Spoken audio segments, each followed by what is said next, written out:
We didn't need it to be a divorce. I did all the paperwork, all the filing. It managed to be less than $300. And I really so much just wanted to be able to maintain like this friendship that we had cultivated for so long, support of each other. We have kids, we'll always be family. Literally, there's nothing worth it to me to sacrifice that relationship. A thing, not an amount of money, not another person. He was there through stuff. After that, he just stopped texting me back. And this month, last month now, because it's August, but it was my birthday. He didn't even wish me a happy birthday. And then right after that, we went on a family trip and he ignored me in front of 16 other people for a whole week.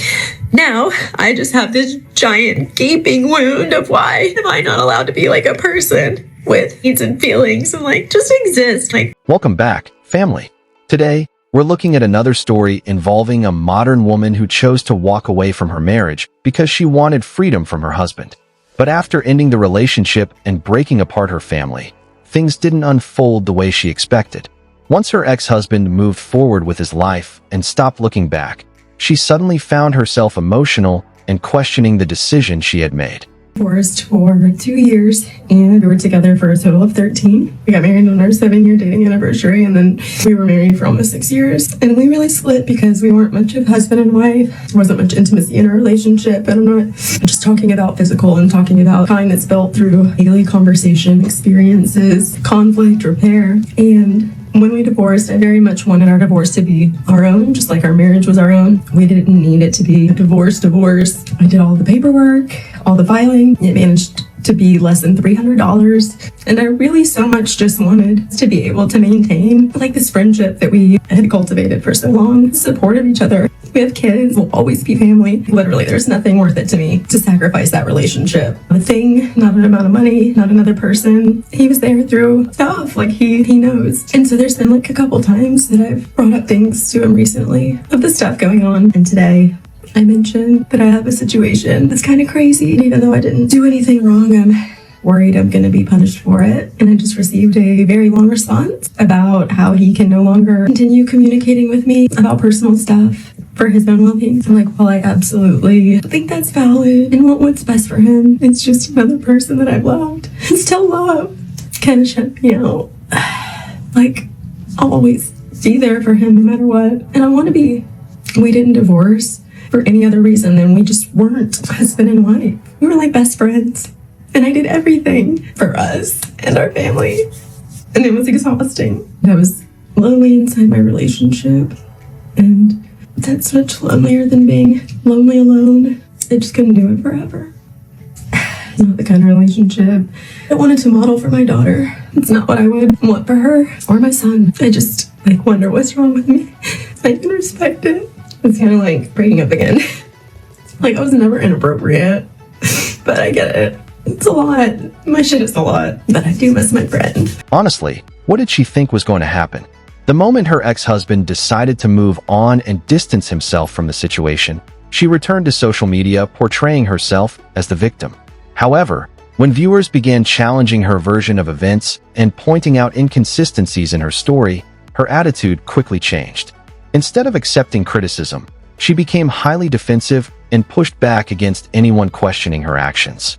Take a look at this clip. You don't even know this man or anything that he's ever done. You're in here making sure you're taking up for him. And it's probably because a woman has hurt you at some point and you're getting back at her through my comments by loving on this man. Go ahead.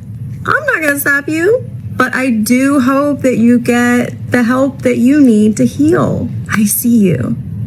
As more people began pointing out her behavior during the marriage and questioning how she treated her ex-husband, she felt the need to provide what she called the full story. Her goal was clearly to explain her side and gain sympathy from her audience. But as you'll see, even while trying to justify her actions, she once again presents herself as the victim of the situation. Pay close attention to the details and decide for yourself. Let's watch. Okay, there are quite a few assumptions being made in the comments. But hey, I get it. You don't know me. So you're not speaking on anything that you know about. What you're likely speaking from is your own experience and your own pain. And for that, I have so much compassion. As long as we're keeping it friendly, because I'm happy to motivate some healthy conversation. I'll give you a little context. The conversation that he was responding to had nothing to do with relationships. I had spoken with him lately about work stuff, something that I heavily supported him through while we were married, and obviously something that impacts our kids. This coming on the heels of my grandmother dying, my mom dying, my dad going no contact. Y'all, it's a lot. And I haven't even reached out to him in a way that I need him to talk me through these things, support me through these things, process with me. It's more like a, hey, blank. When my grandmother died, I needed him to take the kids so that I could go to her funeral. When my mom died, I needed him to pick up the kids that day because I was hysterical. Now, this is where I think it gets a little tricky. We had a conversation that day when my mom died and I needed him to pick up the kids.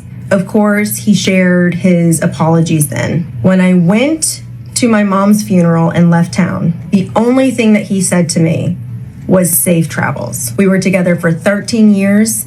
He knew her. He was there at the time that I had to stop talking to her. It actually had a lot to do with wanting to be with him. And so I found this hurtful. It hurt that the only thing he had to say to me was safe travels. Is that wrong? I don't know. Are my feelings valid? Yes. My dad went no contact with me. After I called him out on his bullshit, I let my ex-husband know. This is our kid's grandfather. In case he hears something, now he knows. And by hear something from the kids because they talk. And then recently, I had to take a mental health leave from work.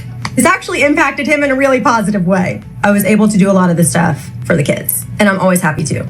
I never hold it to a strict, you do this, I do that. I have a lot of understanding. And after I got back to work and had a crazy situation, I did reach out to him because I don't have my mom, don't have my dad, I don't have my sister. That's another story. I was hurting and lonely and just needed someone to listen to a couple text messages. And when I sent a follow-up text yesterday, he said, no more conversation except kids and logistics. One thing stands out immediately. According to her, everyone else seems to be responsible for her problems at different points. She places blame on her mother, her father, and even her sister. Yet somehow, she never appears to examine her own role in any of these conflicts. Meanwhile, her ex-husband appears to have treated her respectfully. He wished her safe travels and continued offering support when she needed assistance. Yet none of that seemed to be enough for her, and no matter what people did to help, there always appeared to be another complaint waiting around the corner. But let's keep going.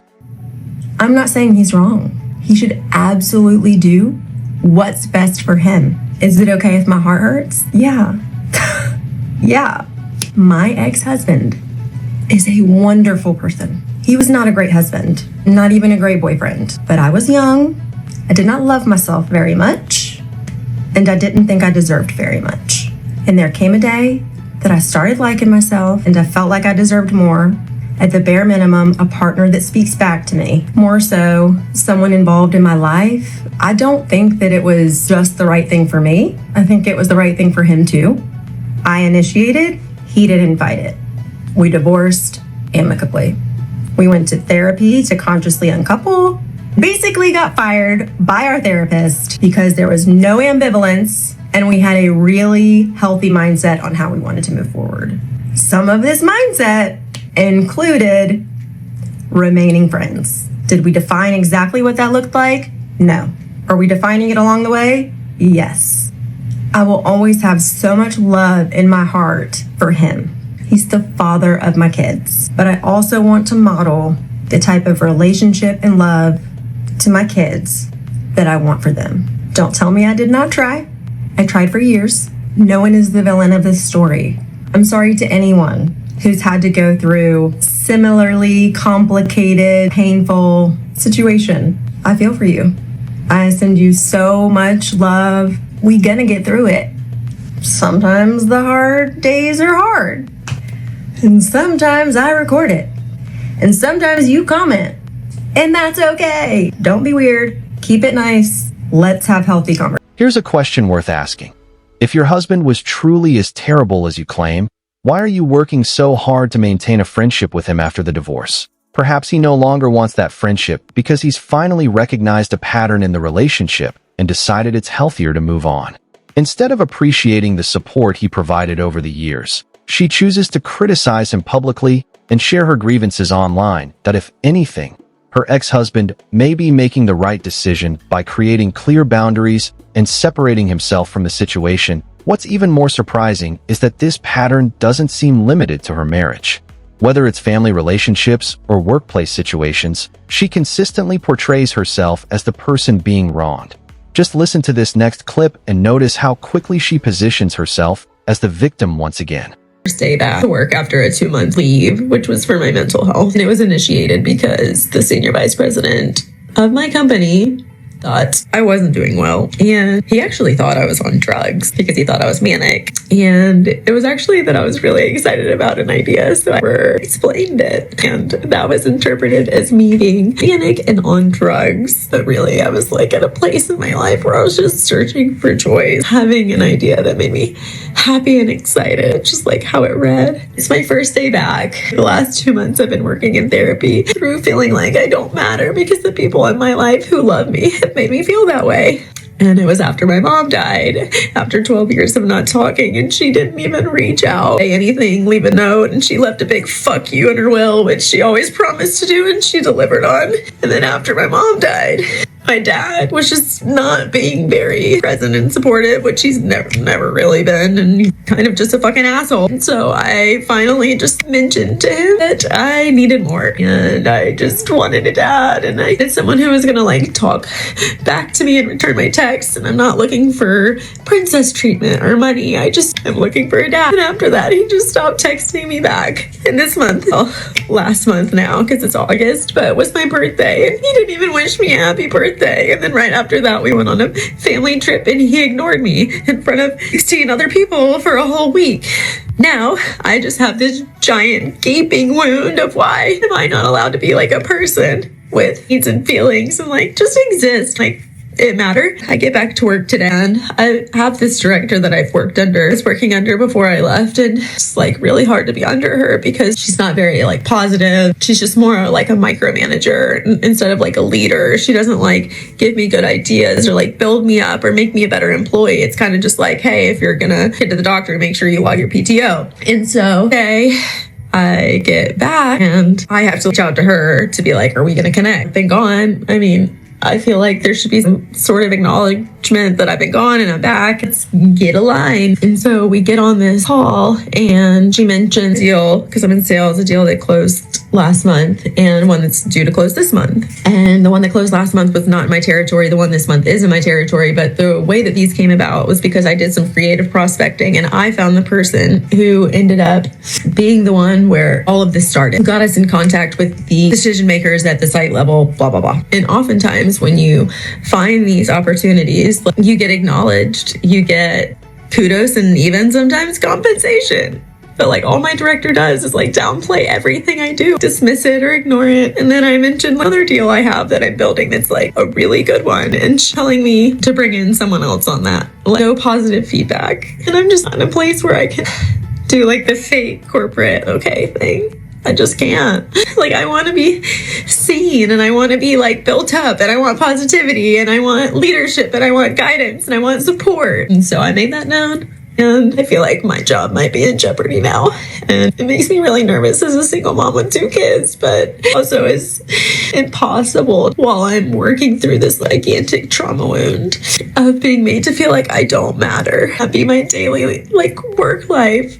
I don't think I can do that. Do I have to do that? I know I'm problematic, but I need to at least show myself that I matter.